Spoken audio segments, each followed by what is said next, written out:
इस वर्ष चारों ही सब्जेक्ट में अनुभव की अथॉरिटी बनो। लक्ष्य और लक्षण को समान बनाओ। आज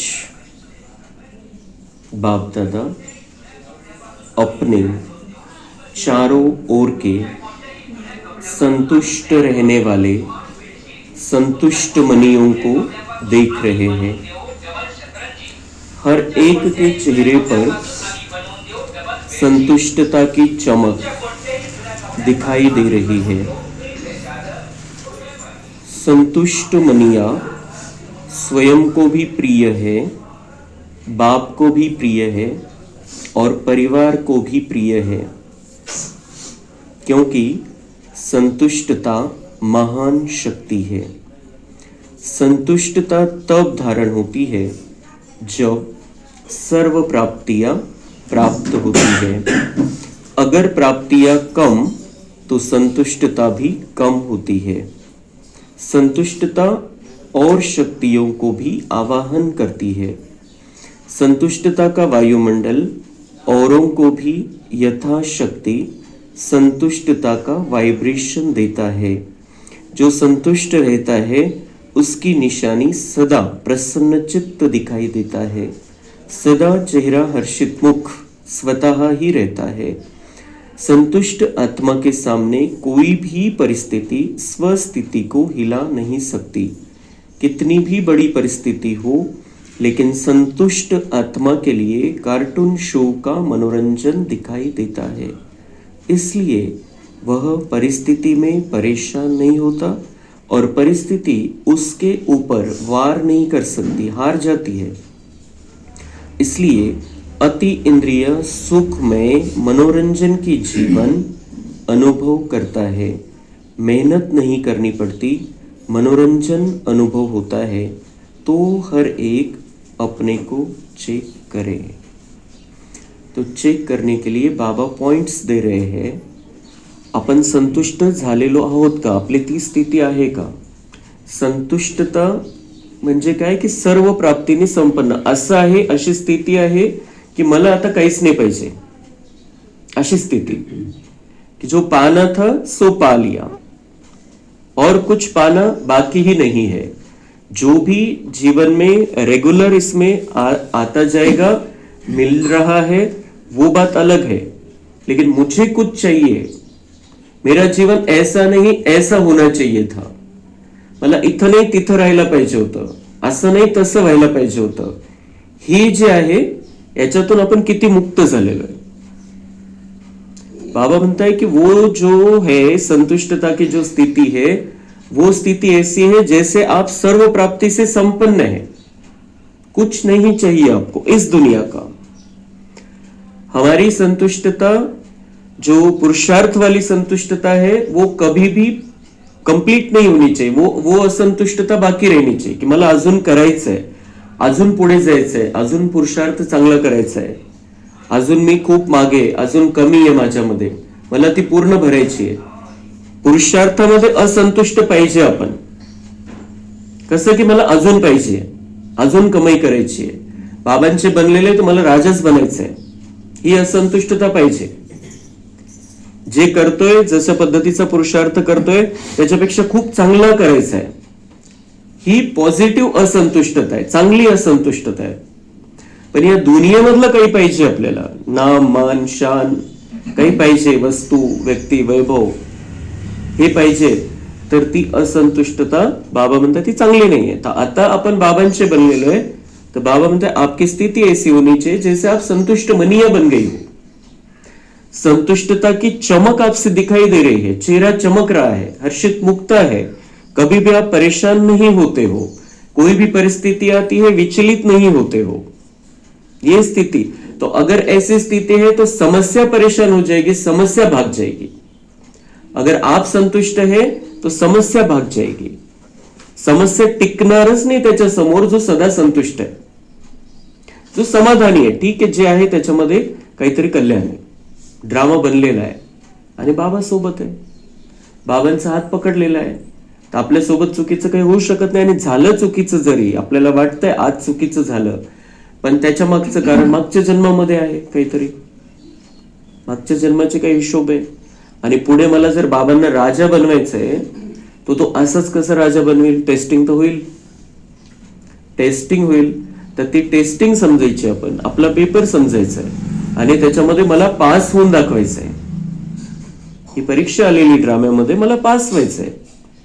म्हणजे पास होणं म्हणजे काय की कितीही मोठा प्रॉब्लेम आला, कितीही नुकसान झालं, आपण त्याच्यामध्ये स्थिर राहिलो, हे आहे पास होणं. काय फायदा झाला त्याच्यामध्ये, काय नुकसान झालं, मला काही पैशाचं नुकसान झालं, मला काही तब्येतीचं नुकसान झालं, ते नाही. मी किती स्थिर राहिलो त्याच्यामध्ये, जो काही प्रॉब्लेम आला त्याच्यामध्ये, तर आपण स्थिर राहिलो तर पास झालो. इतकं सोपं गणित आहे. जर अपन परेशान झालो तो फेल झालो. तो इसलिए बाबा कह रहे हैं कि आप चेक करो कि आप संतुष्ट आत्मा हो. ये हमें बिल्कुल पक्का होना चाहिए. संगम युग में बाबा का बनने के बाद मैं संतुष्ट नहीं रहूंगा तो कौन रहेगा फिर? भगवान मिल गया है, उसके ज्ञान रत्नों से हम खेलते हैं. हम देहभान की बातों में नहीं है, उसके ज्ञान रत्नों से खेलते हैं. इतने सुंदर सुंदर ज्ञान रत्न, इतने शक्तिशाली पॉइंट हमको मिलते हैं रोज. तो हम संतुष्ट नहीं रहेंगे तो कौन रहेगा? किसी ने नहीं सुना है आज तक ये बातें, कोई शास्त्रों में नहीं है, कोई साधु सन्यासी ये बातें नहीं सुनाता है. और बाबा सिर्फ सुनाता नहीं है, सारा उसका तरीका बताता है, अलग अलग युक्तियां देता है, और उसके लिए शक्ति कैसे लेनी है वो भी समझाता है. तो हम संतुष्ट नहीं रहेंगे, हम खुश नहीं रहेंगे तो कौन रहेगा? ये नशा भी हमको होना चाहिए और वो स्थिति भी हमको बनानी है. मेरी संतुष्टता मेरा अधिकार है, मेरा जन्मसिद्ध अधिकार है. मैं बाबा का बन गया हूं तो मैं संतुष्ट हूं. बस संतुष्ट मतलब संतुष्ट, कशाचीही काहीही इच्छा अपेक्षा आता राहिलेली नाहीये. रेग्युलर जीवनामध्ये दैनंदिन कामकाज करत असताना आपलं जे कर्तव्य आहे ते आपल्याला पार पाडायचंय, खूप चांगल्या प्रकारे पार पाडायचंय. पहिले जसं करत होतो त्याच्यापेक्षाही चांगलं करायचंय. त्याच्यात तो प्रश्नच नाही एखाद्या रूम मध्ये जाऊन बसायचंय किंवा जंगलात जाऊन बसायचं, बाबा नाही सांगत. आपलं कर्तव्य पार पाडत असताना आपली स्थिती चांगली ठेवायची, हे बाबा आपल्याला शिकवतो. तो वो स्थिति कब अच्छी रहेगी हमारी? जब हम संतुष्ट हैं. अगर हमारे अंदर संतुष्टता की धारणा है तो सारे गुण हमारे अंदर अट्रॅक्ट हो जाएंगे. जसं चुंबक आहे, चुंबकाकडे जसं ते जे काही लोखंडाच्या वस्तू असतील ते सगळे ऑटोमॅटिक आकर्षित होतात. चुंबक पाहिजे फक्त. तो ऐसे ही संतुष्टता एक चुंबक है, और जैसे ही हम संतुष्टता को धारण कर लेते हैं सभी गुण और शक्तियां हमारे तरफ आकर्षित होना चालू हो जाती है. म्हणजे जे दिव्य गुण आपल्याला धारण करायचे, कितीतरी प्रकारचे दिव्य गुण आहे, त्याची जर लिस्ट बनवली तर खूप मोठी लिस्ट आहे जे देवतांमध्ये गुण आहे. पण त्या सगळ्यांचा आधार आहे, बेस आहे, फाउंडेशन आहे संतुष्टता. सगळ्यात पहिले आपण स्थिर राहायला सुरुवात करायची आहे, समाधानी राहायला सुरुवात करायची आहे. जे काही आहे त्याला ऍक्सेप्ट करायचंय. जितकं आपण त्या स्थितीमध्ये राहू सगळी दिव्यता आपल्यामध्ये भरून जाईल. तो हम 2 मिनट के लिए अंदर ही अंदर शांतता में, शांति में बैठकर अपने अंदर अपने आप को चेक करेंगे, मुझे अभी मेरे जीवन में क्या क्या कमी महसूस होती है या नहीं होती है. क्या मैं संतुष्ट हूं? जो कुछ भी मेरा ये जीवन चल रहा है, अभी मैं संगम युग में आ गया हूं, मैं बाबा का बन गया हूं, क्या मैं संतुष्ट हूं या मुझे और कुछ चाहिए, और कुछ पाने की इच्छा है क्या अभी? और जो भी मुझे अगर इच्छा है तो वो एक इच्छा तो पूरी हो जाएगी, और हम बाबा के बन गए, बाबा वो इच्छा भी पूरी कर देगा, ठीक है. लेकिन वो 10 इच्छाएं उत्पन्न होगी, फिर उन 10 इच्छाओं के पीछे भागते रहेंगे हम. फिर कब संपन्न बनेंगे, कब संपूर्ण बनेंगे, कब देवताओं जैसा जीवन बनेगा? देवताओं को कोई इच्छा है ही नहीं, और ये देवताई जीवन हमारा यहां से अभी स्टार्ट होना है. आता जर स्टार्ट झालं, आता जर आपल्यामध्ये सतयुग आलं, आपली जर देवतासारखी आज स्थिती झाली तर मग पुढे ती कंटिन्यू होणार आहे. तर आपल्याला सतयुग नशिबात आहे. नाही तर मग फेल होऊन त्रेतायुगामध्ये जावं लागेल. तर चेक करा 1-2 मिनिटासाठी. आपण शांत, आपल्या आपल्या इच्छा आपल्याला माहितीये, काय पाहिजे होतं, काय असं झालं, तसं झालं, असं नाही व्हायला पाहिजे होतं, हे करायला पाहिजे होतं, ते करायला पाहिजे होतं, हे व्हायला पाहिजे होतं, त्यांनी हे करायला पाहिजे होतं, यांनी ते करायला पाहिजे होतं, असतात आपल्या मनामध्ये. तर आज आपण बाबांच्या आठवणीमध्ये बाबांची दृष्टी घेत घेत पक्क करायचंय की मला आता कुठली एक चेक करायचं आधी, आहे का काही इच्छा, आणि जी इच्छा असेल त्याच्यावर बॉम्ब टाकायचा आहे, त्या इच्छेलाच मारून टाकायचं. ती इच्छा समोर आणायची बाबांच्या समोर आणि त्याच्यावरती बॉम्ब टाकून द्यायचं. माहिती आहे आपल्याला, बॉम्बचे चित्र बघतो आपण रोज. त्याच्यावर बॉम्ब टाकून ती इच्छेचं नामोनिशानच समाप्त करून टाकायचंय. जब ये हो जाएगा तब हमारा वो संगम युग का बेस तैयार हो जाएगा, तब हमारे अंदर वो दिव्यता आ जाएगी, तब हमारा 5000 वर्ष का भाग्य बनेगा, 21 जन्मों की राजाई का भाग्य भी बन सकता है. पण ती इच्छाच नाही मारली आपण तर मग काहीच होणार नाही. मग द्वापरचं तर ठीक आहे, पण त्रेतामध्ये यावं लागेल. आपण इतकं या लेवलला नाही जाणार आता, पण फेल होऊन त्रेतामध्ये येऊ शकतो जर इच्छा तशाच राहिल्या तर, इथल्या इच्छा तशाच राहिल्या तर. बघायचंय, एक मिनिट चेक करायचंय माझ्यामध्ये काही इच्छा आहे का राहिलेल्या, आणि ज्या इच्छा असतील त्याला बाबांच्या समोर आणायचंय, बाबांना दाखवायचंय आणि लगेच त्याच्यावरती बॉम्ब टाकायचा.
तो सभी ने अपनी विनाशी इच्छाओं को भी मार डाला होगा, नहीं मारा होगा तो और भी समय है, मुरली सुनते सुनते उसको खत्म कर देना है.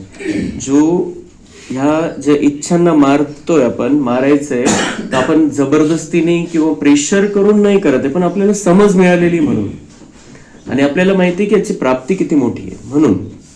म्हणजे थोडा टाइम राहिलेला आहे पुरुषार्थासाठी, पण थोडा टाइम राहिलेला आहे, आणि त्या इच्छांचं चक्रव्यूह इतकं मोठं असतं की त्याच्यातून बाहेरच नाही पडू शकत आपण. एक जरी इच्छा असेल तर तीच इच्छा आपल्या सगळ्या पुरुषार्थाला मारून टाकते.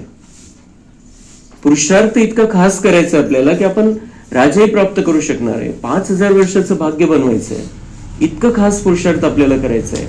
आणि मग ते एका इच्छेमुळे असं नको व्हायला की आपलं सगळं गेलं, लॉस झालं. म्हणून त्या इच्छा मारल्या की आपला बेस तयार झाला. तो खास संगमयुग तेव्हापासून स्टार्ट होतो आपल्यासाठी, क्योंकि बाबा से मिल भी रहे हैं, बाबा के साथ में भी रहते हैं, लेकिन वो इच्छा भी साथ में है. तो जब इच्छा है तब हम बाबा के साथ में नहीं है उस समय के लिए, क्योंकि इच्छा अच्छा नहीं बनने देती है. और इच्छा चल रही है, विनाशी इच्छा चल रही है, तो फिर हम अच्छा बन ही नहीं सकते हैं. बाबा हमारे ऊपर कार्य कर भी नहीं सकता है, जो उसको हमारे द्वारा करा लेना है वो भी नहीं कर सकता है. इसलिए ये इच्छाओं को, अभी जो भी दुनियावी इच्छा है उनको पीछे छोड़ना है. इच्छा होनी चाहिए मुझे देवता बनना है, मुझे बाबा जैसा बनना है, मुझे संपूर्ण बनना है, मुझे 5000 वर्ष का भाग्य बनाना है.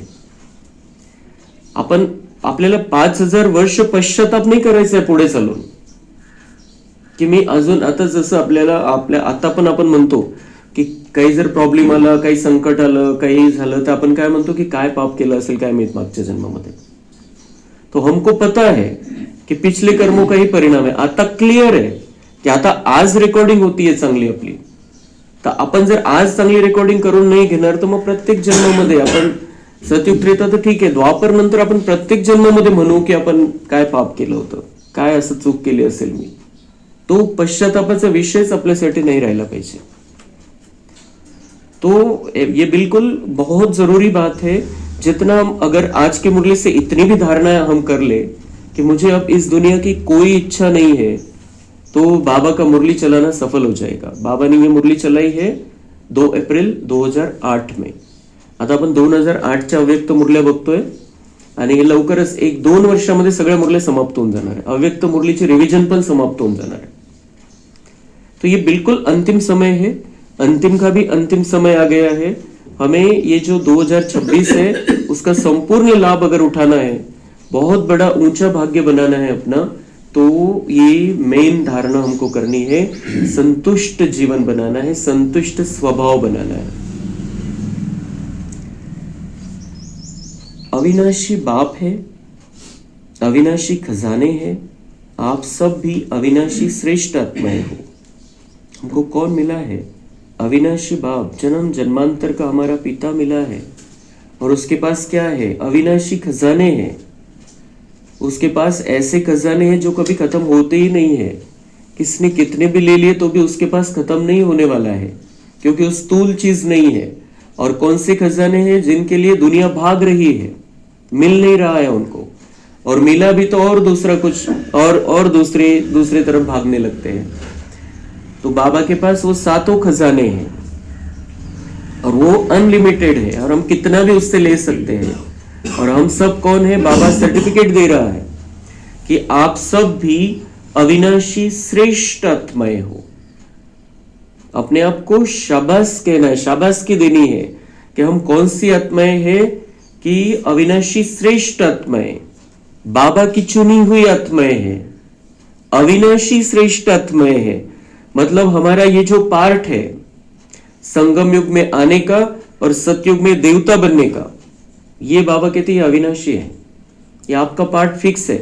सिर्फ उसको हमें जागृत करना है, अपने अंदर पक्का करना है, बिल्कुल अपने आप को समझाना है कि मैं कौन, मेरा पार्ट कैसा है, और मैं ये दुनिया के चक्कर में पड़ के अपना भाग्य खत्म कर रहा हूं क्या कभी कभी किसी समय. बिल्कुल पक्का करना है कि नहीं, बाबा को मुझ पर गारंटी है, बाबा जानता है कि मेरा बहुत ऊंचा पार्ट है संगम युग में भी और सतयुग में भी. तो फिर अगर ऐसा है तो बाबा कहते कौन सा शब्द होना चाहिए? कभी कभी कि सदा. कौन सा शब्द होना चाहिए हमारे पुरुषार्थ में? सदा, कभी कभी नहीं.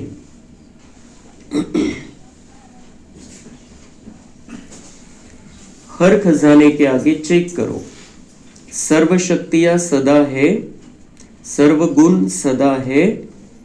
तो बाबा हमसे ये चाहता है कि अभी कभी कभी शक्तिशाली स्थिति, कभी कभी गुण है हमारे अंदर और कभी कभी अवगुण भी आ गया, कभी कभी हम कमजोर महसूस कर रहे हैं.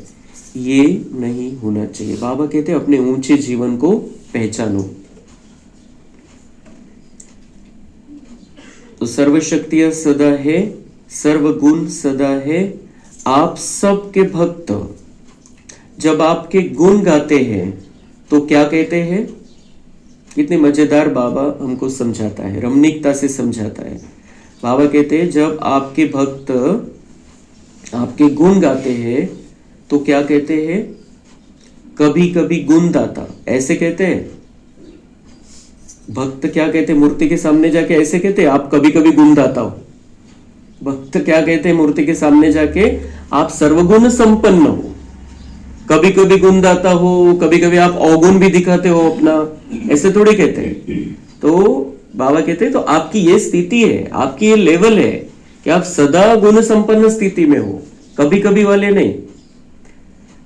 बाप दादा ने हर वरदान में सदा शब्द कहा है।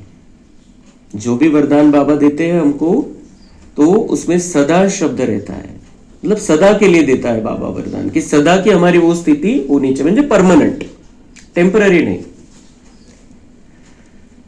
तो सदा सर्वशक्तिवान, कभी शक्तिवान कभी सर्वशक्तिवान नहीं कहा है। हर समय दो शब्द आप भी कहते हो, बाप भी कहते हैं, समान बनो। तो हम क्या कहते हैं और बाबा भी क्या कहते हैं हमको? समान बनो, बाप समान बनो। ये सीधा शब्द है, उसमें कोई परिवर्तन की या परसेंटेज नहीं है, संपूर्ण शब्द है। तो कि समान बनो, ये नहीं कहते थोड़ा थोड़ा समान बनो। किस मुरली में बाबा ने कहा है कि थोड़ा थोड़ा बाप समान बनो? थोड़ा थोड़ा बनो, कभी कभी बनो, कभी कभी रहो उस स्थिति में, बाप समान बनो। बाबा ऐसा है, बाबा हमारे लिए आया है, इतनी ऊंची पार्ट हमको देने के लिए आया है, इतनी ऊंची सेवा कर रहा है हमारी। किस लिए? वो चाहता है बच्चे मेरे जैसे बन जाए, सब बच्चे मेरे जैसे बन जाए, शिव बाबा जैसे भी और ब्रह्मा बाप जैसे भी। ब्रह्मा बाप ने जो करके दिखाया वैसे डिक्टो कॉपी करे बच्चे, बाबा चाहता है। बाबा ने इथं कॉपी करायला चान्स दिलेला आहे आपल्याला। जो कमजोर बच्चे होते हैं परीक्षाओं में वो कॉपी करते हैं, पण काय म्हणतात दुनियामध्ये? नक्कल करायला पण अक्कल पाहिजे। तो यहां पर क्या है, हमको बाबा अक्कल देता है और इसलिए हम नक्कल कर सकते हैं। यहां पर बाबा ने परमिशन दी है हमको, वहां पर परमिशन मिले न मिले, पकड़े कोई, कुछ भी हो सकता है, लेकिन यहां पर बाबा ने कॉपी करने की परमिशन दी है। लेकिन उसके लिए क्या चाहिए? अकल। तो वो अकल बाबा रोज मुरली से हमको बांटता है, उस आधार से हम ब्रह्मा की कॉपी कर सकते हैं। और बाबा ने खुली छूट दी है, जैसे ब्रह्मा ने किया वैसे आप करो, खुली छूट दी है। तो इसलिए हमारे लिए तो आसान है, बिल्कुल बिल्कुल आसान है। और हमने बहुत बार अभी सुन लिया ब्रह्मा बाबा ने क्या क्या किया, बहुत कुछ पता है, बहुत कुछ अभी बाकी है हमको जानना। लेकिन फिर भी हमको एक आइडिया आ जाता है कि ब्रह्मा बाबा क्या करेंगे क्या नहीं करेंगे, किस परिस्थिति में ब्रह्मा बाबा क्या सोचेंगे क्या नहीं सोचेंगे, क्या बोलेंगे क्या नहीं बोलेंगे, हमको पता है। तो वैसा हम हर परिस्थिति में, हर प्रॉब्लम के समय कॉपी कर सकते हैं ब्रह्मा बाबा ने क्या किया होता अगर मेरी जगह पर रहता तो।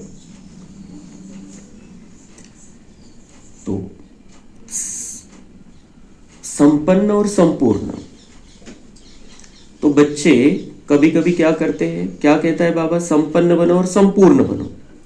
बच्चे कभी कभी क्या करते हैं? बाप दादा ऊपर से देखता है, क्या करते हैं बच्चे कभी कभी? बाप दादा भी खेल तो देखते हैं ना, बच्चों का खेल तो देखते ही रहते हैं। बाबा म्हणताय मैं दुनिया वालों का खेल नहीं देखता हूं, त्याच्यात तर काही मजाच नाहीये, पण माझ्या बच्चांचा खेळ मी बघत राहतो खाली, उनको नहीं देखता है बाबा। जिनका बाबा के पास नाम रिकॉर्ड हो गया है, जो बाबा के बन गए हैं, जिसने मेरा बाबा कहा दिल से, जिसने बाबा को अपना बनाया, उसका रजिस्टर बाबा के पास है, उसका चैनल बाबा के पास है, उसका ऑडियो भी सुनता है, बाबा वीडियो भी सुनता है। तो बाबा कहते हैं मैं खेल देखता हूं आपका ऊपर से। बच्चों का खेल तो देखते ही रहते हैं, बच्चे क्या करते, कोई कोई, सब नहीं। रिजल्ट किसकी सुना रहा है बाबा? कोई कोई, किसी किसी का हो जाता है, सबका नहीं, किसी किसी का। जो वरदान मिला उस वरदान को सोच कर, वर्णन कर, कॉपी में नोट करते, याद भी करते, लेकिन वरदान रूपी बीज को फलीभूत नहीं करते। बीज से फल नहीं निकाल सकते, सिर्फ वर्णन करते, खुश होते, बहुत अच्छा वरदान है। वरदान है बीज, लेकिन बीज को जितना फलीभूत करते हैं उतना ही वह वृद्धि को पाता है। फलीभूत करने का रहस्य क्या है? समय पर कार्य में लगाना। कार्य में लगाना भूल जाते, सिर्फ कॉपी में देख वर्णन करते, बहुत अच्छा बहुत अच्छा। बाबा ने वरदान बहुत अच्छा दिया है, लेकिन किस लिए दिया है? उसको फलीभूत करने के लिए दिया है। बीज से फल का विस्तार होता है। वरदान को सिमरन करते हैं, लेकिन वरदान स्वरूप बनने में नंबरवार बन जाते हैं। और बाप दादा हर एक के भाग्य को देख हर्षित होते रहते हैं, लेकिन बाप दादा के दिल की आश पहले भी सुनाया है, सभी ने हाथ उठाया था, याद है कि हम कारण को समाप्त कर समाधान स्वरूप बनेंगे। याद है होमवर्क? तो बाबा ने होमवर्क दिया था, दो हफ्ते हुए शायद, तब बाबा ने होमवर्क दिया था कि समस्या स्वरूप नहीं, समाधान स्वरूप बनो। समस्या को समाधान में परिवर्तन करो, कारण को निवारण में परिवर्तन करो। तर काहीही कारण असेल, पुरुषार्थामध्ये अडचण असेल, तिला समाप्त करायचंय। कारण बहाना सगळं झिरो करून टाकायचंय। तो फिर हम जो जैसे बाबा हमको आगे बढ़ाना चाहता है वैसे आगे बढ़ेंगे। बाबा उदाहरण दे रहा है कि वरदान जो दिया जाता है, बाबा जो वरदान देता है हमको, वो है बीज। लेकिन इस बीज को फलीभूत कैसे करेंगे? जब हम ऍक्टिव्हेट करेंगे। जसं वरदान मिळालं म्हणजे झालं नाही। समजा एखाद्या फळाच्या झाडाचं बी आपण आणलं आणि त्याला कपाटामध्ये ठेवून दिलं, किंवा घरी आणलं आणि त्याची पूजा करतोय, त्याच्यातून फळ निर्माण होईल का? फळ निर्माण होणारच नाही। त्याला ते ऍक्टिव्हेट करावं लागेल, म्हणजे जमिनीमध्ये त्याला पुरावं लागेल, तेव्हा त्याच्यापासून मग ते झाड निर्माण होऊन फळ निघेल। तर तसं बाबा म्हणताय वरदान म्हणजे काय, की तुम्हाला बीज दिलं जात आहे। रोजच्या मुरलीमध्ये वरदान, बाबांचं प्रत्येक महावाक्य आपल्यासाठी वरदान आहे। बाबांचं जे जे स्पेशल वरदान असतं ते तर असतंच, पण जे बाबांचे महावाक्य आपल्यासाठी बाबा उच्चारण करतो, जैसे आप श्रेष्ठ आत्मा हो, आप महान आत्मा हो, आप श्रेष्ठ भाग्यशाली आत्मा हो, ये वरदान ही दे रहा है बाबा हमको। तो ये वरदान हमको मिल गया, तो बीज दे रहा है बाबा, एक एक एक एक एक, एक बीज आपल्याला देतोय बाबा। पण त्याचे आपण नुसतं मिळालं झालं असं नाही, मनामध्ये ठेवलं, वर्णन केलं, कितना अच्छा सुनाया बाबा ने, कितनी अच्छी बात बताई, कितना अच्छा वरदान दिया, उससे कुछ नहीं होने वाला। बीज की आप कितनी भी प्रशंसा करो, घर में लाकर रख दो, प्रशंसा करो, बहुत अच्छा बीज है, बहुत अच्छा बीज है, बहुत अच्छा बीज है, आणि जमिनीमध्ये लावूच नका, त्याच्यापासून झाड पण येणार आणि फळ पण निर्माण होणार नाही। तो ऐसे बाबा ये समझा रहा है कि आपको जो वरदान दिया जाता है वो बीज है, लेकिन जब कोई परिस्थिती आती है तब उसको ऍक्टिव्हेट करना है, त्याला वापरायचं आहे।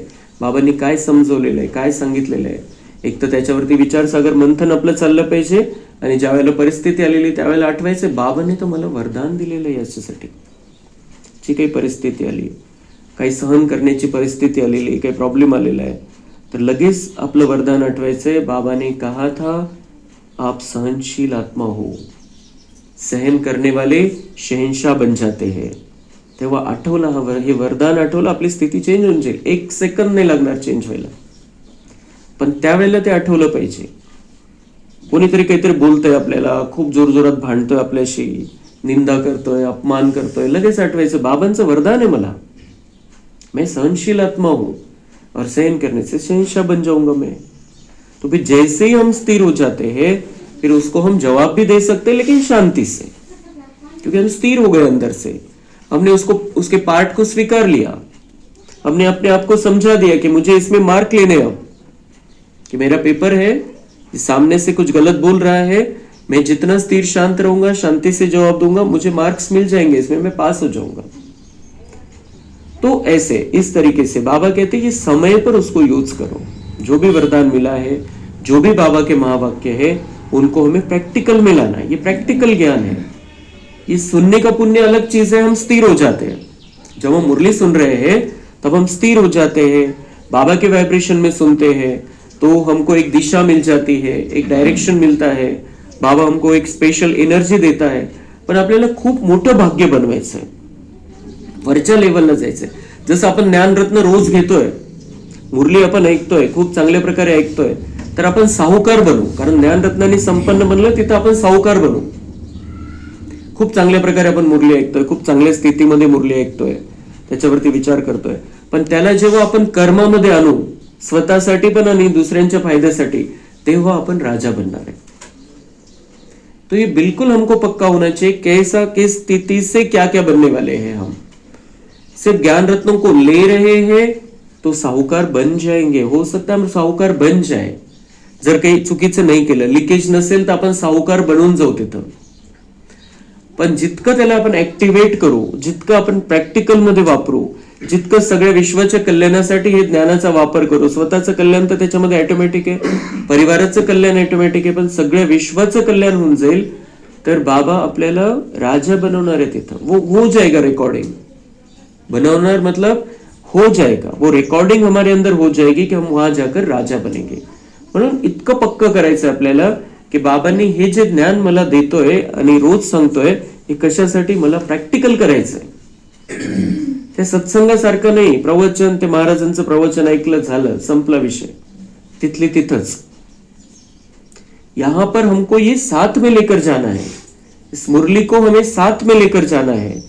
इथं मन बुद्धीवरती त्याची छाप बसवून घ्यायची आपल्याला। जेव्हा आपण ऐकतोय कि बाबा मेरे से बात कर रहा है, भगवान वो मेरा बाप है, जो दुनिया वालों का भगवान है वो मेरा बाप है, और कितनी ऊंची बातें समझा रहा है, कितना ऊंचा उसके हृदय में मेरे लिए स्थान है। बिल्कुल जब मुरली सुनते तब नशा चढ़ा लेना है अपने आप को।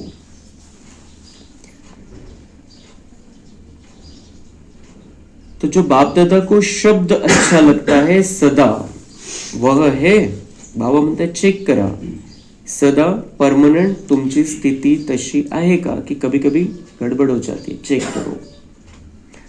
आप सभी जो भी आए हैं, चाहे सुना है चाहे पढ़ा है, लेकिन एक मास के होमवर्क में, एक मास हुआ है बस, ज्यादा नहीं हुआ है, तो एक मास में लक्ष्य तो रखा है, एक दो में वर्णन भी किया है, लेकिन जो एक मास में होमवर्क में अच्छी मार्क्स लेने वाले बने हैं वह हाथ उठाओ।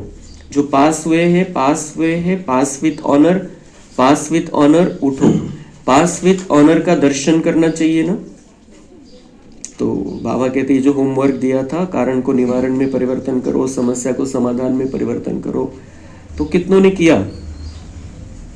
बाबा कभी कभी होमवर्क दिया है, कभी कभी बच्चों के ऊपर छोड़ देता है, लेकिन कभी कभी कान खींचता है, केलं का तुम्ही होमवर्क।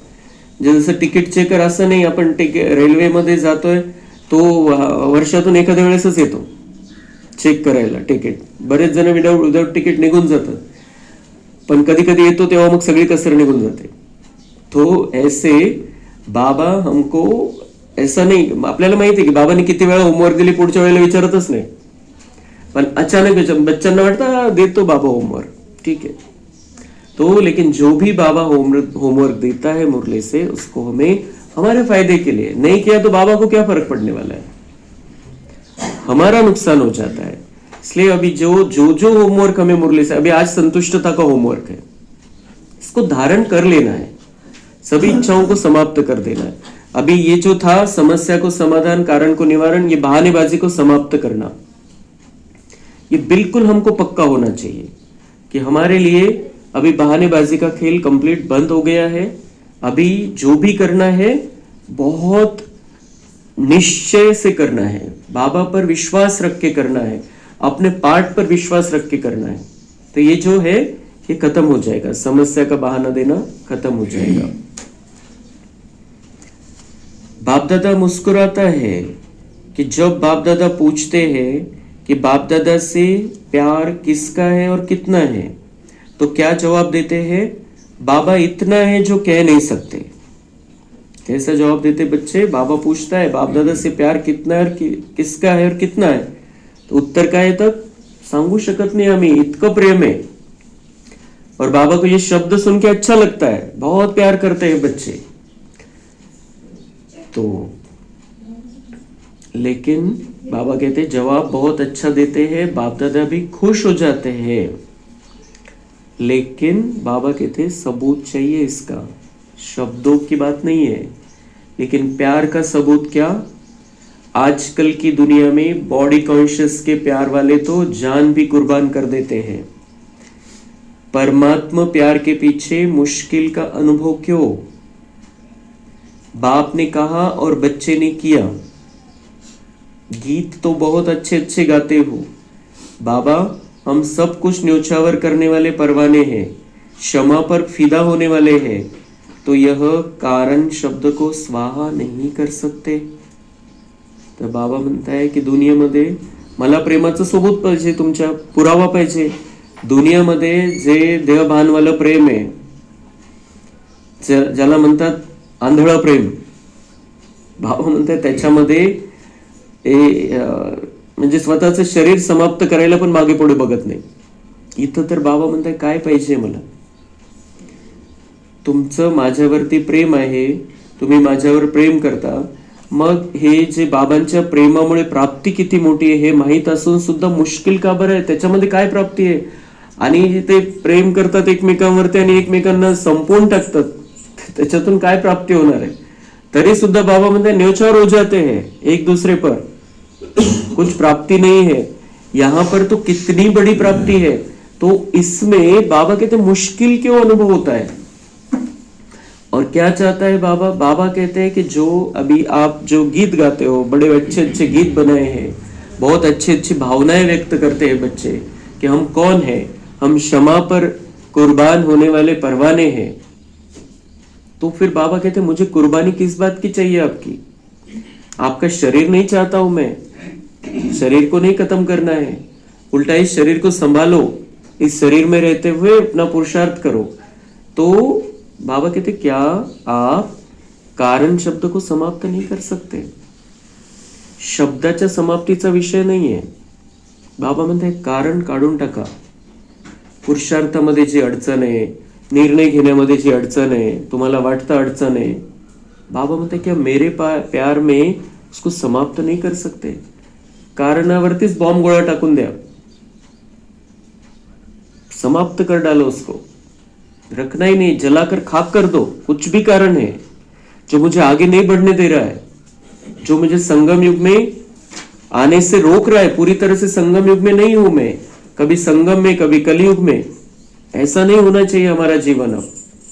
अब हम कंप्लीट संगम युगी आत्माएं हैं, कलयुग वाला कोई हमें खींच नहीं सकता है। अब कारण कलयुग से आता है, संगम युग में कोई कारण नहीं है। अगर हमारे जीवन में कोई कारण है, कोई समस्या है जो हमें पुरुषार्थ करने में अड़चन है, इसका मतलब हम कलयुग में हैं, बिल्कुल क्लियर है।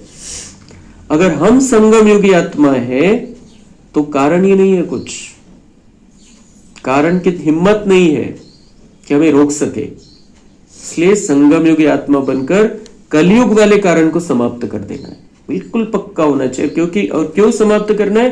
क्योंकि हमारा बाप दादा से प्यार है, और बाप दादा से प्यार के वजह से क्या होने वाला है? हमारा 5000 वर्ष का सुंदर भाग्य का निर्माण होने वाला है। क्योंकि प्यार ही वो डोरी है जिससे हम बाबा से बंध जाते हैं और बाबा को बांध सकते हैं।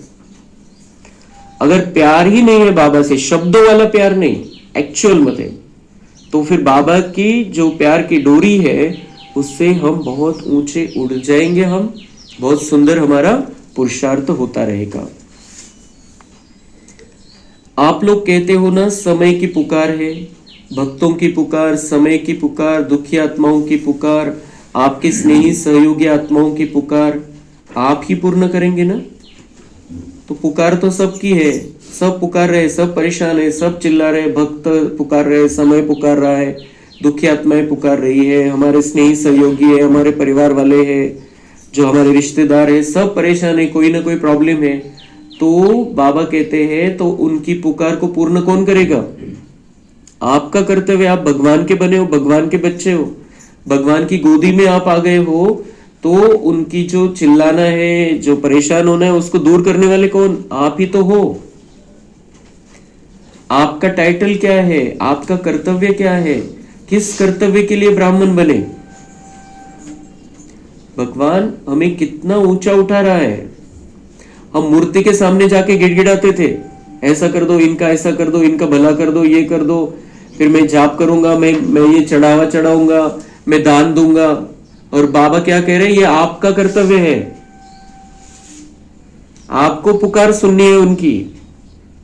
वो मूर्ति थोड़ी सुनती है किसी का। मूर्ति से तो हमारे वाइब्रेशन उनको मिलते हैं संगम युग के। तो किस कर्तव्य के लिए ब्राह्मण बने? विश्व परिवर्तक आपका टाइटल है। कितने बड़े हैं हम। बाबा कहते हैं आपका टाइटल क्या है? विश्व परिवर्तक। विश्व परिवर्तन आपका कार्य है। और साथी कौन है? बाप दादा के साथ साथ इस कार्य में निमित्त बने हो।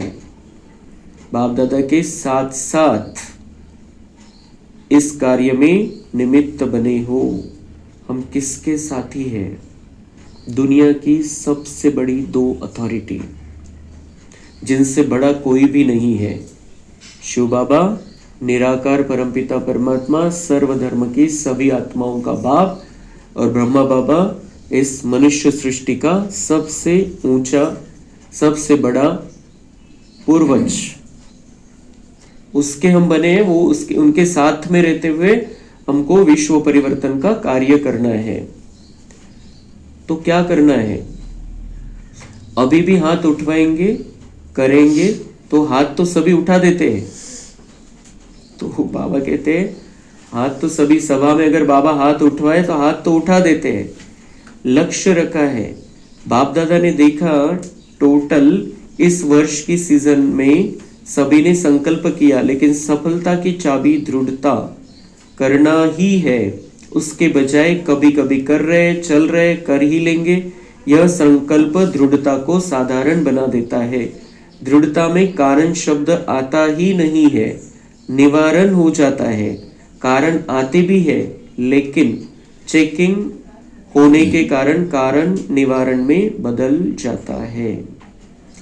तो बाबा कहते हैं कि जो भी संकल्प करते हो उसको पक्का रखो, दृढ़ता। कारणाला मध्ये येऊच देऊ नका। चेकिंग कराल तो कारण दूर करू शकाल। तो चेक करो क्या कारण है, क्या बीच में आ रहा है, उसको चेक करो, और तो फिर हम उसको निवारण में बदल सकते हैं तुरंत। कारण को पकड़ कर नहीं बैठ जाना, ये बाबा कहता है। कारण तो आ सकता है, क्योंकि हम वैसे कलयुग में रहते हैं, कलयुग से कारण आ सकता है, लेकिन उसको अगर हम उसको ही पकड़ कर बैठेंगे तो आगे बढ़ नहीं सकते। कलयुग वाला ब्रेक है वो कारण, उसको हमको समाप्त कर देना है। एक्सेलरेटर है संगम युग, आगे बढ़ते जाना है। बाप दादा ने रिजल्ट में चेक किया तो क्या देखा? ज्ञानी, योगी, धारणा स्वरूप, सेवाधारी, 4 ही सब्जेक्ट में हर एक यथाशक्ति ज्ञानी भी है, योगी भी है, धारणा भी कर रहा है, सेवा भी कर रहा है, लेकिन 4 ही सब्जेक्ट में अनुभव स्वरूप, अनुभव के अथॉरिटी, उसकी कमी दिखाई दी। अनुभवी स्वरूप, ज्ञान स्वरूप में भी अनुभवी स्वरूप, अर्थात ज्ञान को नॉलेज कहा जाता है। तो अनुभवी मूर्त आत्मा में नॉलेज अर्थात समझ है की क्या करना है, क्या नहीं करना है। तर बाबा म्हणतात मी रिझल्ट चेक केली 4 विषयांचे। आपला परम शिक्षक आहे, 4 विषय ठेवलेले अभ्यासाचे। आपण या ज्ञान मार्गामध्ये 4 विषयामध्ये आपल्याला पुढे जायचंय। बाबा म्हणते 4 विषयामध्ये जसं म्हणता येईल की ठीक आहे, यथाशक्ती ठीक चालतंय, 4 विषयामध्ये ठीकठाक चालतंय। मेन प्रॉब्लेम कुठे आहे? कमी कशामध्ये? अनुभव, म्हणजे समजतंय सगळं। बाबा म्हणताय ज्ञान, योग, धारणा, सेवा, 4 विषय चांगले समजताय विद्यार्थ्यांना। प्रॅक्टिकल जेव्हा असतं त्यावेळेला प्रॉब्लेम होतो। प्रॅक्टिकल मध्ये प्रॉब्लेम आहे, समझ आलेली आहे। तो बाबा कहते अनुभव की अथॉरिटी, उसमें कमी दिखाई दे। अनुभवी स्वरूप, ज्ञान स्वरूप में भी अनुभवी स्वरूप, अर्थात ज्ञान को नॉलेज कहा जाता है। तो अनुभवी मूर्त आत्मा में नॉलेज अर्थात समझ है कि क्या करना है, क्या नहीं करना है। नॉलेज की लाइट और माइट, तो अनुभवी स्वरूप का अर्थ ही है ज्ञानी तू आत्मा के हर कर्म में लाईट और माइट नॅचरल होना चाहिए. ज्ञान जर आहे तर बाबा म्हणतात ती लाईट माइट दिसली पाहिजे, ज्ञानाचा प्रकाश दिसला पाहिजे आणि शक्ती पण दिसली पाहिजे. पता है क्या करना है क्या नहीं, क्या करना है ये पता है, क्या नहीं करना है ये पता है, ज्ञानाचा प्रकाश आहे. मग ते तसं जे करायचे त्याच्यासाठी शक्ती पाहिजे, जे नाही करायचे त्याच्यासाठी पण शक्ती पाहिजे. नहीं करना है मतलब नहीं करना है, करना है मतलब करना है.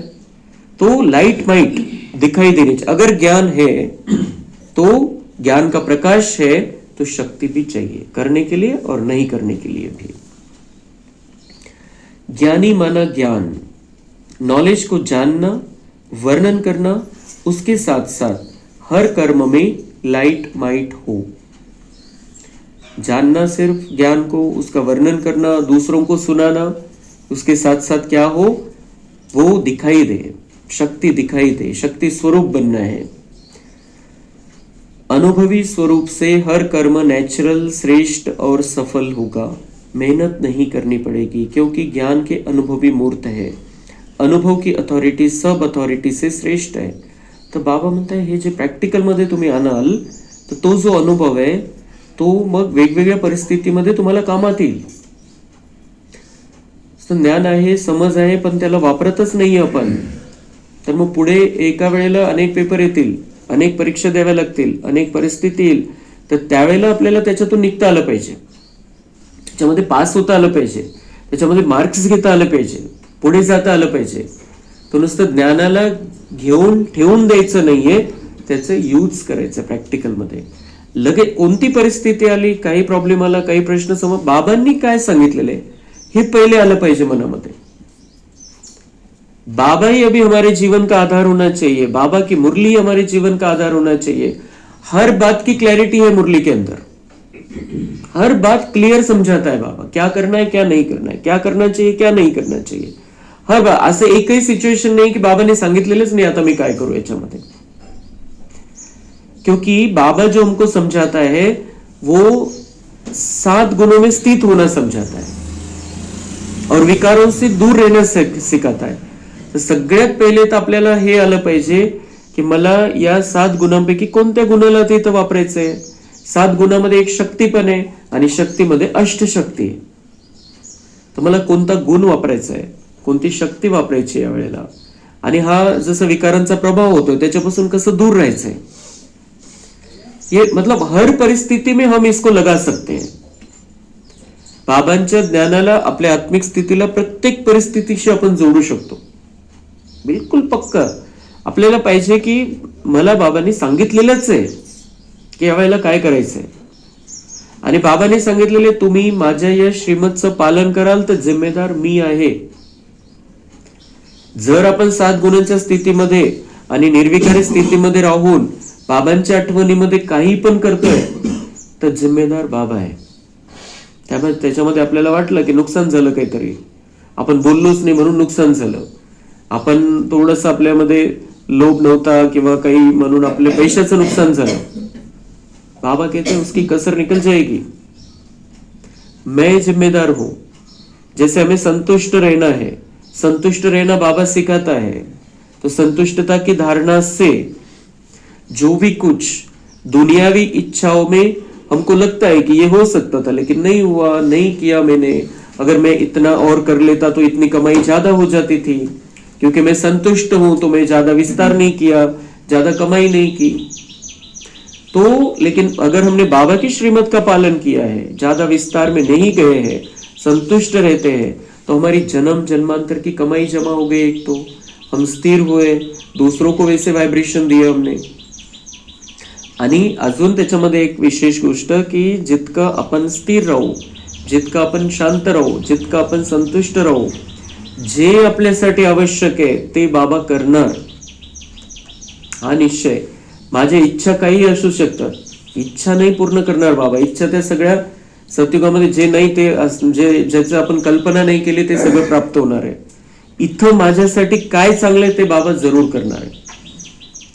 संतुष्ट राहण्यासाठी खूप मोठी ही युक्ती आहे. की जे माझ्यासाठी आवश्यक आहे, जे चांगलं आहे ते होऊन जाईल. माझ्या इच्छा नाही पूर्ण होणार इथल्या विनाशी वस्तू, व्यक्ती, वैभववाल्या, पण माझ्यासाठी काय योग्य आहे, माझा पुरुषार्थ वाढवण्यासाठी काय योग्य आहे, ते सगळं बाबा करणार. कारण मी जीवनच बाबांना सोपवलेलं होतं. मन बुद्धिनी मी बाबावरती समर्पित है. तो इसलिए जितना जितना जो भी कोई परिस्थिति आती है, हमें जो बाबा ने कहा है उसका उसी को प्रॅक्टिकल करना है. दूसरा कुठलाही संकल्प नाही पाहिजे. आता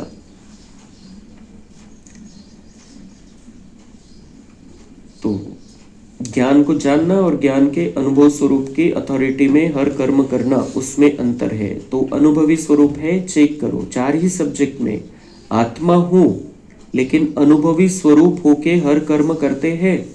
अनुभव की अथॉरिटी की सीट पर सेट है, तो श्रेष्ठ कर्म सफलता स्वरूप कर्म अथॉरिटी के सामने नेचुरल नेचर दिखाई देगा.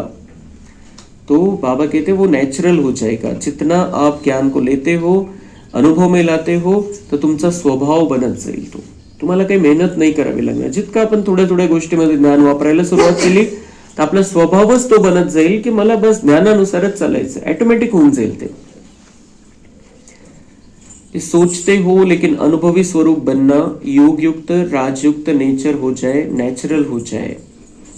योग भी नेचुरल, जो योग की नेचर नेचुरल हो जाए. असं बाबा म्हणतात. तो विषय कसा आहे की तुम्हाला ऑटोमॅटिक बाबांची आठवण पाहिजे. योगचा जो विषय आहे, ज्ञानाचा विषय आहे की त्याला आपल्याला वापरायचंय. योग आपण जितकं बाबांशी कनेक्शन मध्ये राहू, तितकं आपले विकार नष्ट होणार आहे, विकर्म भस्म होणार आहे, आपण दिव्य गुणांची धारणा करणार आहे. योगमुळे ती शक्ती मिळते. पण बाबा म्हणताय की ते नॅचरल पाहिजे, ते नॅचरल झालं पाहिजे. कंटिन्यू बाबा सोबत आहे. मैं आत्मा हूं और बाबा मेरे साथ में है. तो मतलब बाबा कह रहे चारों विषयों का प्रैक्टिकल जरूरी, अनुभवी स्वरूप बनना. योग युक्त राजयुक्त नेचर हो जाए, नेचुरल हो जाए. धारणा में भी सर्व गुण स्वतः ही हर कर्म में दिखाई दे. प्रैक्टिकल क्या है? धारणा कैसे दिखाई देते? कर्म में दिखाई देती है. कर्म में दिखाई देनी चाहिए धारणा है. म्हणजे तुम्ही धारण किती करताय ज्ञानाला, ते तुमच्या वागण्यावरून, चेहरा आणि चलनच्या द्वारे लक्षात आलं पाहिजे सगळ्यांना. ऐसे अनुभवी स्वरूप में सदा रहना, अनुभव की सीट पर सेट होना, इसकी आवश्यकता का अटेंशन रखना, यह आवश्यक है. अनुभव के अथॉरिटी की सीट बहुत महान है. तो बाबा कहते सुनो कितना भी, लेकिन ये जो अनुभव करते हो ये बहुत महान है. हजार प्रवचन सुन लो, 1000 मुरलियां सुन लो, लेकिन एक अनुभव कर लिया तो वो पक्का कर लिया उसको, तो वो कभी भी हर पल हमें साथ देगा. समय पर हमें याद आ जाएगा कि ऐसा करने से ऐसा होता है. सिर्फ सुनने से नहीं होता. इसलिए अगर हम जितना भी बाबा का ज्ञान सुनते हैं उसको तुरंत अनुभव में लाते चले, त्याला प्रॅक्टिकल मध्ये करून बघायचं किती मोठा फायदा है. तो हमें हमारा जो जीवन है, आगे चल के जो जीवन होने वाला है, आगे चल के जो परीक्षाएं आने वाली है, जो हलचल की परिस्थिति आने वाली है, हम देखेंगे बहुत मुश्किल बढ़ते जाने वाली है अभी आगे चल के. लेकिन अगर हमने ये अनुभव नहीं किया है, बाबा के ज्ञान का अनुभव नहीं किया है, तो उस समय थोड़ी हमको ज्ञान के पॉइंट याद आएंगे. अनुभव याद रहेगा कि हाँ ऐसा करने से ऐसा होता है, ऐसा करने से हम स्थिर हो जाते हैं. इसलिए बाबा जोर दे रहा है आज, अनुभव करो. अनुभवी को माया भी मिटा नहीं सकती, क्योंकि माया की अथॉरिटी से अनुभव की अथॉरिटी पदम गुना ऊंची है. सोचना अलग है, मनन करना अलग है. अनुभवी स्वरूप बनकर चलना, अभी इसकी आवश्यकता है. सोचना, मनन करणं, त्याच्यावरती चिंतन करायचंय, पण मेन आहे प्रॅक्टिकल करायचंय, जीवनामध्ये उतरवून दाखवायचंय. इसकी आवश्यकता है. तो और फिर सेवा में भी हमें बहुत अच्छा उमंग उत्साह से आगे बढ़ते जाना है. अभी समय के प्रमाण अचानक की सीजन है. आपने देखा सुना होगा कि इस वर्ष में कितने ब्राह्मण अचानक गए हैं. तो अचानक की घंटी अभी तेज हो रही है. उसी अनुसार अभी इस वर्ष 4 ही सब्जेक्ट में मैं अनुभवी स्वरूप कहाँ तक बनाऊं, क्योंकि 4 ही सब्जेक्ट में अच्छी मार्क्स चाहिए। अगर एक भी सब्जेक्ट में पास मार्क्स से कम होगी तो पास विथ ऑनर माला का मन का बाप दादा के गले का हार कैसे बनेंगे। किसी भी रूप में हार खाने वाला बाप के गले का हार नहीं बन सकता। और यहाँ हाथ उठवाते हैं तो सभी क्या कहते हैं, लक्ष्मी नारायण बनेंगे।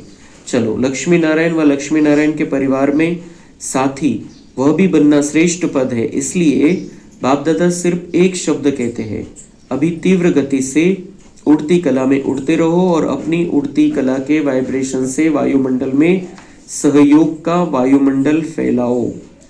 तो बाबा कहते हैं अभी अचानक की घंटी बजने लगी है, अभी अचानक ही कुछ कुछ क्या क्या हो रहा है हम सब जानते हैं दुनिया में।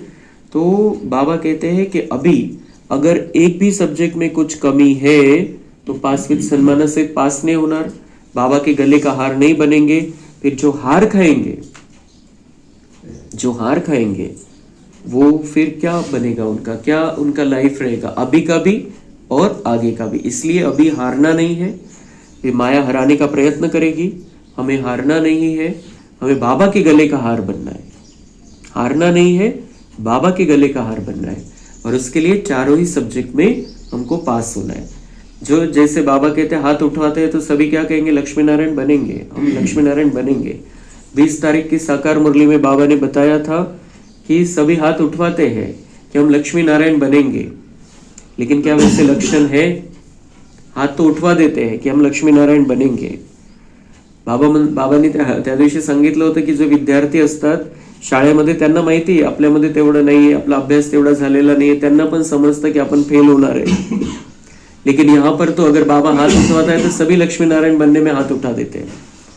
तो बाबा कहते हैं कि ठीक है हाथ उठाते हैं, हिम्मत रखिए, लेकिन फिर भी अंदर समझ तो होनी चाहिए कि हम लक्ष्मी नारायण बनेंगे कह रहे हैं, लेकिन हमारे अंदर वो लक्षण है, तो वो लक्षण हमको लाने हैं हमारे अंदर, वो दिव्यता हमें अपने अंदर भरनी है।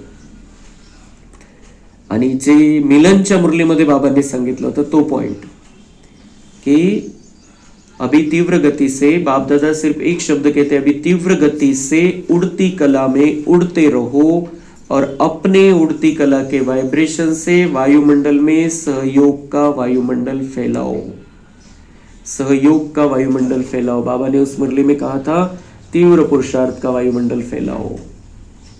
तीव्र पुरुषार्थ का वायुमंडल फैलाना है, हमें तीव्र पुरुषार्थ करना है और वही हमारे आसपास के वातावरण में होना चाहिए। तीव्र पुरुषार्थ आत्मा है, जो भी हमारे कांटेक्ट में आए, जो भी हमने इस स्थान का वातावरण बना दिया तीव्र पुरुषार्थ का, जो भी यहाँ आकर बैठे उसको तीव्र पुरुषार्थ करने की प्रेरणा मिले, उमंग उत्साह मिल जाए उसको। तो ये हमारा कर्तव्य अभी होना चाहिए।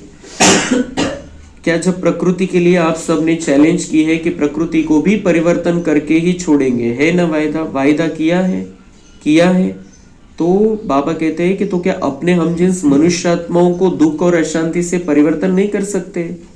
तुम्ही संपूर्ण वातावरणाला 5 तत्वांना बदलण्याचं चॅलेंज दिलेलं आहे, तर बाबा म्हणताय मनुष्याचं दुःख तुम्ही दूर नाही करू शकत का? प्रकृतीची तत्व आहे, डायरेक्ट परमेश्वराचे बच्चे तुम्ही, बाबा म्हणताय मनुष्यात्म्यांचं दुःख दूर नाही करू शकत का? जितका आपला अनुभव वाढत जाईल, जितका आपण 4 विषयामध्ये पुढे जाऊ, जितका आपण संतुष्ट राहू, जितका आपण मायेशी हरणार नाही, तितका आपण मनुष्यांचं दुःख दूर करू आणि तसं वातावरण बनवायला आपल्याला सहयोग द्यायचा आहे। एक तो आपने चैलेंज किया है और दूसरा बाप दादा को भी वायदा किया है, हम सभी अभी भी आपके कार्य में साथी है, परम धाम में भी साथी है और राज्य में भी ब्रह्मा बाप के साथी रहेंगे। ये वायदा किया है ना, तो साथ चलेंगे, साथ रहेंगे और अभी भी साथ है। तो बाप का इशारा समय प्रति समय प्रैक्टिकल देख रहे हो, अचानक एवर रेडी। तो अचानक के लिए तैयार रहना है, उसके लिए पुरुषार्थ हमारा पूरा पक्का होना चाहिए, क्योंकि हमें बाबा के साथ में परम धाम में जाना है और ब्रह्मा बाप के साथ में राज्य करने के लिए आना है। तो दोनों इतनी बड़ी अथॉरिटी, उनके साथ में रहना है, तो लेवल भी पुरुषार्थ की हमारी उतनी होनी चाहिए। तो इस वर्ष एवर रेडी, बाप के दिल की आशाओं को पूर्ण करने वाले आशाओं के दीपक बनना ही है। बाप की आशाओं को तो जानते ही हो, बनना है या बन जाएंगे देख लेंगे, जो समझते बनना ही है वह हाथ उठाओ। देखो कैमरे में आ रहा है। बाप दादा को खुश तो बहुत अच्छा करते हो। बाप दादा भी बच्चों के बिना अकेला जा नहीं सकता। देखो ब्रह्मा बाबा भी आप बच्चों के लिए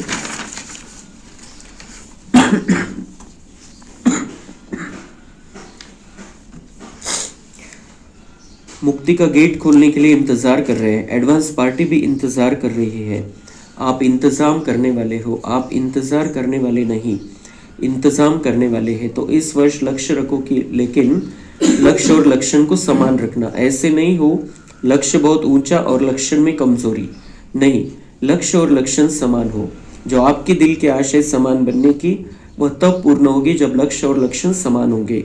अभी थोड़ा थोड़ा अंतर पड़ जाता है लक्ष्य और लक्षण में। प्लान बहुत अच्छे बनाते हो, आपस में रोरियान भी बहुत अच्छे करते हो, एक दो को अटेंशन भी दिलाते हो। अभी दृढ़ता हमारा जन्मसिद्ध अधिकार है। इस संकल्प को अनुभव के स्वरूप में लाओ। चेक करो, जो कहते हो उसका अनुभव भी करते हैं। पहला शब्द मैं आत्मा हूं, इसी को ही चेक करो। इस आत्म स्वरूप के अनुभव की अथॉरिटी हूं, क्योंकि अनुभव की अथॉरिटी नंबर 1 है। अच्छा, किसी भी परिस्थिति में स्वस्थिति पर स्थित रह सकते हो। तो बाबा कहते हैं कि अभी ये सब इंतजार कर रहे हैं। ब्रह्मा बाबा भी तैयार होकर इंतजार कर रहा है। कब से इंतजार कर रहा है? 18 जानेवारी 69 पासून ब्रह्मा बाबा आपली वेट करता है, वेटिंग वर है।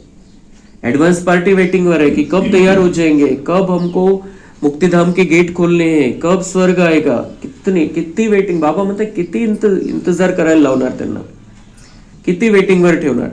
आता बाबा म्हणते तुम्ही इंतजाम करा, आप इंतजाम करो, मतलब तैयार हो जाओ, बहुत अच्छी रीति से तैयार हो जाओ।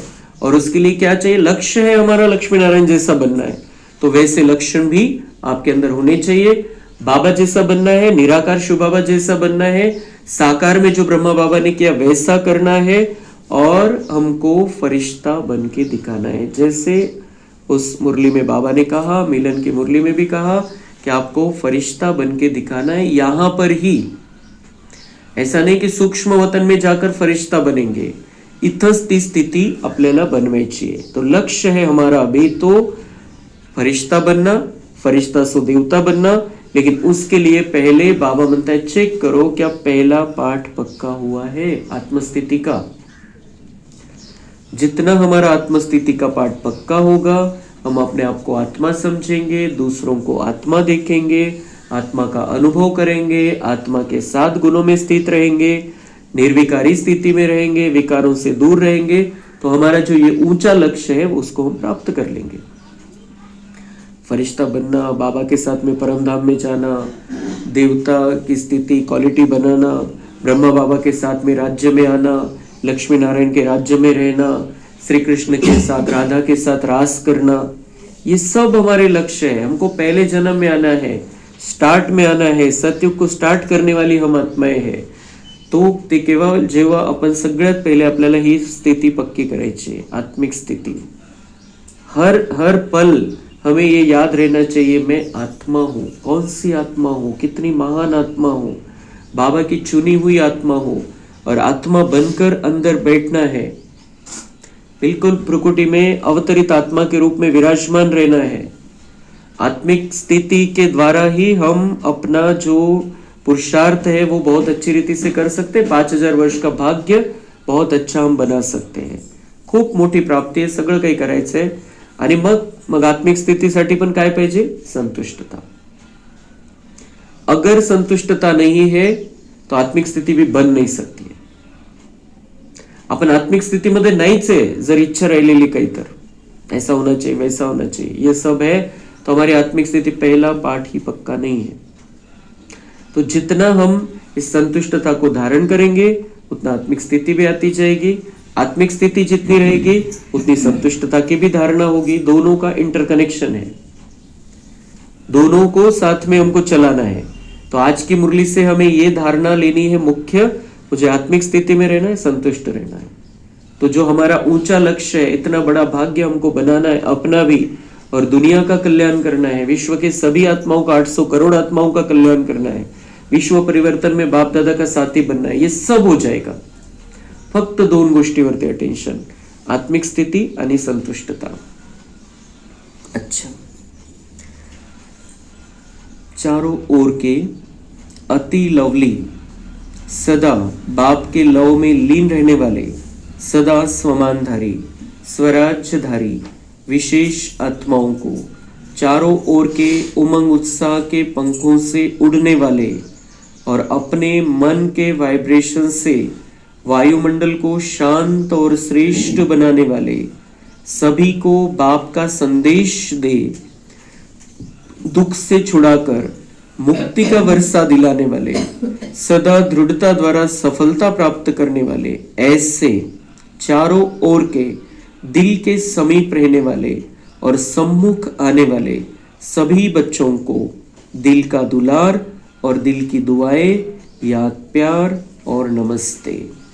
हम रूहानी बच्चों का रूहानी बाप दादा को याद, प्यार, गुड मॉर्निंग, नमस्ते, वाह बाबा वाह, शुक्रिया बाबा, शुक्रिया.